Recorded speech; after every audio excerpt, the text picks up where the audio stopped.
Nos encargaremos de hablarles de la cultura prehispánica a los toltecas. Nuestro equipo está conformado por Karina, José Carlos, Yasmín, Pedro, Jennifer, Jairo, Guadalupe, Carlos Alejandro y un servidor Alexander.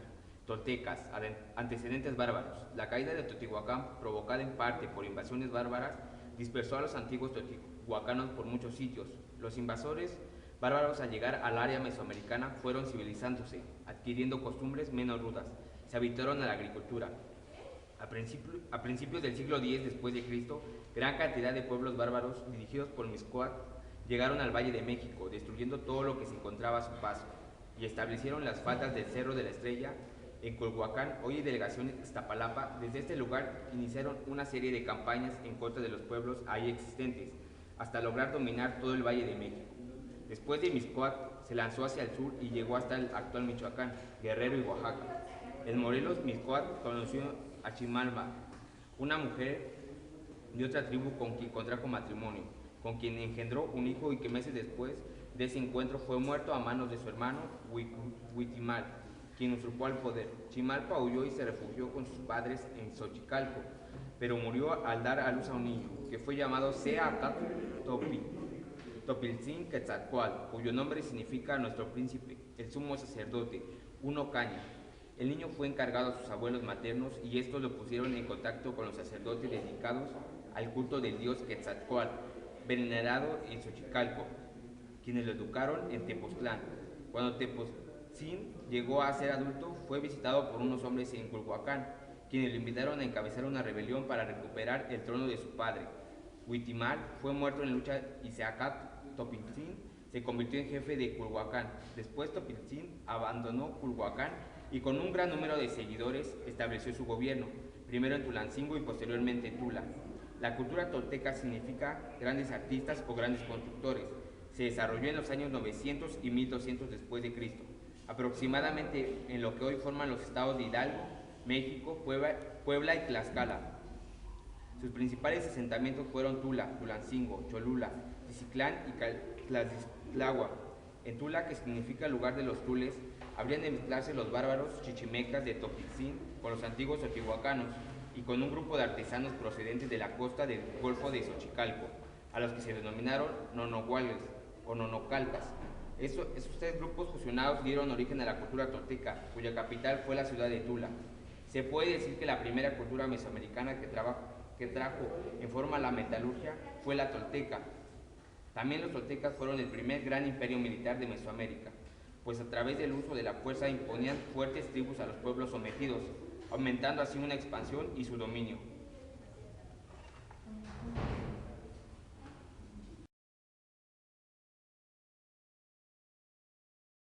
El área geográfica que constituyó la zona nuclear de la cultura tolteca se encuentra en la porción sur del estado de Hidalgo, al norte del altiplano central, en una región que en la actualidad presenta un suelo árido. Una característica es la temperatura promedio, 11 grados centígrados en diciembre a 38 centígrados en mayo. El área donde surgía la ciudad de Tula estuvo habitada por pueblos sedentarios, casi 2 milenios antes del apogeo de los toltecas. Poco se conoce sobre ese periodo, pero los datos que hay indican la existencia de pequeñas y dispersas aldeas de agricultores. La población total de la región era poco numerosa durante este periodo, denominado preclásico, medio, ubicado entre los años 800 y 600 a.C. Entre 400 y 200 a.C. existió en el extremo sur del área un asentamiento que ocupaba la cima de una loma de 20 kilómetros al sur de Tula, cuya población era varias veces mayor que la de las aldeas precedentes. Se trata del sitio de mayor importancia para su época en el centro de México y cuyas características sugieren la existencia de cierto grado de estratificación y complejidad social que no había en las aldeas antes. Contaba dentro de una superficie cercana a las 20 hectáreas, con una zona de habitación y cultivo muy extensa, que al centro tenía una plaza de estructura piramidal y otros edificios de carácter administrativo y religioso. Su organización política y social: los toltecas eran cazadores, hábiles y fueron considerados un pueblo guerrero, ya que sostuvieron peleas constantes con tribus vecinas. Al establecerse en Tula, se convirtió en un pueblo civilizado. En el estado tolteca predominó la casta militar, la expansión imperialista, las conquistas y los tributos de los poblados vecinos.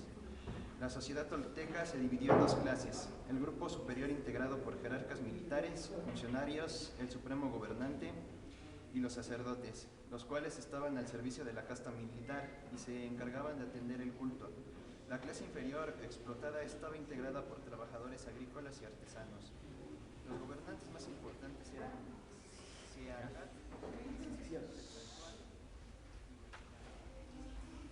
Economía. Su economía se basaba en una agricultura de extensos campos de cultivo irrigados por complejos sistemas de canales donde el maíz, el frijol y el amaranto era el principal cultivo. Otros datos curiosos, como el templo más representativo dedicado a Quetzalcóatl o Tlahuizcatl Pantecuhtli, de una altura de 4.6 metros, estrella de la mañana. Otra es la escultura típicamente tolteca que es llamado Chac-Mor, escultura masculina casi de tamaño natural. La otra creencia fue el templo de Tepoztlán o altar de cráneos, estructura cuadricular de piedra con calaveras y huesos humanos esculpidos en sus caras laterales. Y un dato importante es la leyenda de Quetzalcóatl Topintzin, que había nacido hacia 947 y murió en el año 1000. Gobernó por un poco tiempo en Tula. Durante su gobierno trató de erradicar la práctica de los sacrificios humanos por sacrificios solo de animales, pero llegó el momento en que sus enemigos, que veneraban a Tezcatlipoca y que estaban a favor de los sacrificios humanos, buscaron la forma de destruir a Quetzalcóatl. Según cuenta la leyenda, un día en que Quetzalcóatl se encontraba enfermo, se presentó Tezcatlipoca en su palacio disfrazado de viejo, con el pretexto de llevar una medicina para curarlo. Después de mucho insistir, el viejo logró que el rey sacerdote tomara aquella medicina que en realidad era el pulque, y como nunca antes había probado esta bebida, le pareció sabrosa y bebió hasta embriagarse. Y bajo los efectos de la embriaguez, sedujo una sacerdotisa, perdiéndose con ella la pureza que le exigía su alto doble cargo de rey y sumo sacerdote. Cuando se repuso de la embriaguez, Quetzalcóatl sintió vergüenza, se consideró indigno de permanecer como rey en Tula y decidió abdicar, quedando al poder en manos de partidarios de Tezcatlipoca. Quetzalcóatl abandonó Tula junto con un grupo de seguidores y se fue por el oriente, jurando que un día regresaría por su poder. Llegó hasta Yucatán, donde los mayas lo llamaron Culcán, serpiente emplumada, y al morir se cuenta que se incineró una hoguera, apareciendo nuevos días después en el cielo del este, convirtiendo su corazón en estrella de la mañana. Le construyeron en la ciudad de Chichén Itzá el templo del castillo, considerado uno de los más simétricos y perfectos de toda Mesoamérica. El mito de Quetzalcóatl, a pesar de la carga de fantasía que contiene, nos proporciona muchos elementos para construir la historia verdadera. Tras la caída de Quetzalcóatl, según los anales de Coaquitlán, quedó como gobernante Matlazolchitl, partidario de Tezcatlipoca, que reinó hasta 1034. Le sucedieron Nahuatzin, 1049, Tlixohuin, 1098 y finalmente Huemar, quien llegó al trono hacia el año 1100 y reinó 68 a 72, gobernando hasta 1168, año que cayó Tula en manos de invasiones y fue destruida. Hacia 1244, un grupo de chichimecas dirigido por Xochitl llegó al Valle de México. En 1250 irrumpieron tres grupos: los tempanecas, que se establecieron en Azcapotzalco, los acolhuas en Coatitlán, Texcoco, y los otomís en Saltocán, lugares donde autorización de Xolotl establecieron sus señoríos.